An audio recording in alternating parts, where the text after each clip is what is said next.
Tässä videossa ohjeistetaan, kuinka voi etsiä tietoa opintopolusta ja kuinka voi täältä löytää ne lähtöpisteet, mitä otetaan huomioon ylioppilaskirjoitusarvosanoista tai sinun päättötodistuksestasi haettaessa ammattikorkeakoulun tai yliopiston eri aloille. Tässä on monta vaihtoehtoa lähteä etsimään sitä tietoa, mutta yksi voisi olla se, että käytän tätä etsit-toimintaluukkua, johon kirjoitetaan joko suoraan se koulutuksen nimi, jos tiedät sen tasan tarkkaa, vaikka liiketalouden perustutkinto, tradenomi, laurea tai mitä ikinä. Tai sitten jos haluat etsiä vain vähän sinne päin liittyvää koulutusta, niin tähän voitaisiin kirjoittaa vaikka kauppa ja katsotaan mitä se tuottaa. No niin, nyt tuli 1175 koulutusta. Täällä sivussa on rajahakutuloksia kohta, josta on hyvä lähteä rajaamaan noita hakuja, että saadaan vähän vähemmän näkymiä tällä haulla. Ensinnäkin laitetaan pohjakoulutus. Sinulla se on nyt sitten, me haetaan lukio- tai ylioppilastutkintopohjaisiin koulutuksiin. Okei.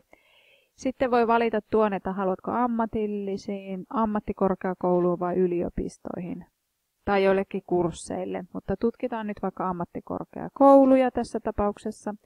Sitten täältä voitaisiin ottaa pois nuo monimuoto-opiskelut, jotka on aikuisille tarkoitettua iltaopiskelua työn ohessa tapahtuvaa. Eli me otetaan ohjattua opiskelua ja sitten päiväopetusta, niin nämä on niitä nuorille suunnattuja koulutuksia. Ja sitten vielä tuolta, että haluatko koko Suomen paikkakunnat vai olisiko se kenties tämä pääkaupunkiseutu, pelkkä Espoo, otan nyt tässä tapauksessa Uusimaa. Ja täällä alkaa tulla sitten näitä nuorille tarkoitettuja liiketalouden tradenomikoulutuksia, koska olin rajannut tuon haun ammattikorkeakouluksi.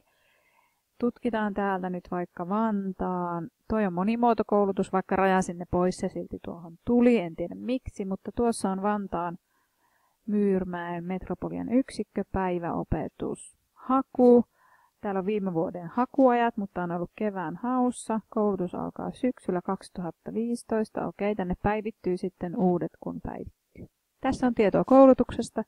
Ja aina tämä keskimmäinen välilehti näistä sinisistä palkeista kertoo sen valintaperusteet. Tässä on tämä päiväopetuksen valintaperusteet.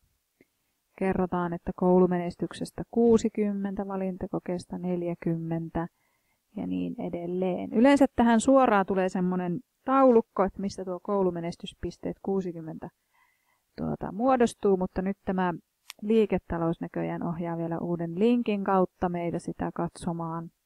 Mennään alaspäin. Niin täällä sitten, okei, täällä sanotaankin, että se olisi 30 koulumenestyksestä, 70 valintakokeesta tai P-vaihtoehdossa 60 ja 40. Selvä.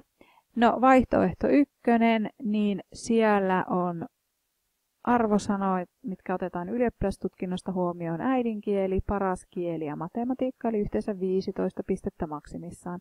Ja lisäksi ammattikorkeeseen toi päättötodistus, jossa maksimipistemäärä olisi myös 15. Eli koulumenestyspisteet yhteensä 30. Jos keskiarvo on 7,5, tuottaisi 8 pistettä. Käydään paljon keskustelua nyt, että liekko jo ensi keväänä voimassa se, että ammattikorkeakoulut ovat luopumasta näistä päättötodistuspisteistä, jolloin he painottaisivat samalla tavalla kuin yliopistot pelkästään ylioppilastutkintotodistuksen pisteitä ja pääsykoetta.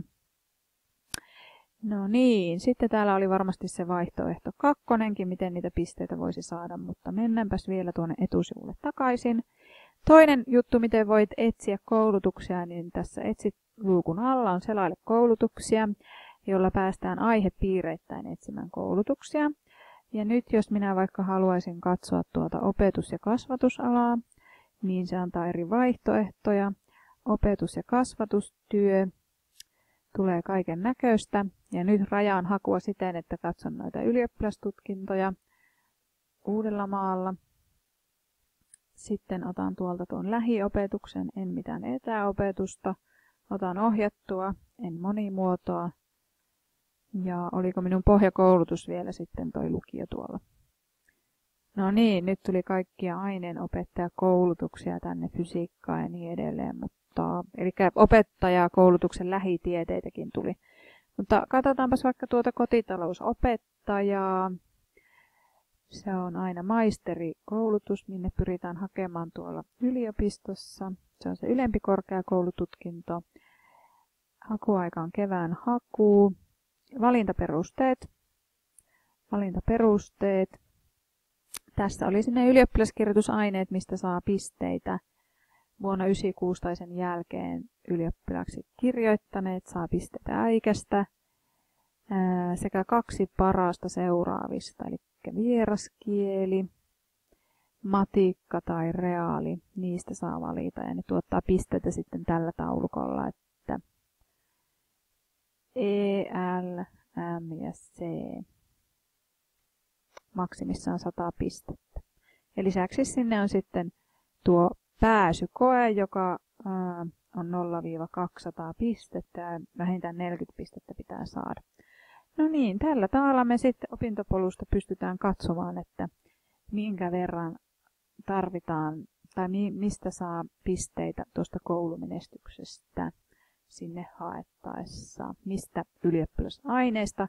Ja nythän sitten voit vähän katsoa, että jos sulla on jo tiedossa joku ala, minne haluat hakea, niin sä voit tutkia, että vastaako sun ylioppilastutkintosuunnitelma sitä, mitä sinne sinun alallesi tarvitaan ja mistä ylioppilaskirjoitusaineista sä saat lähtöpisteen.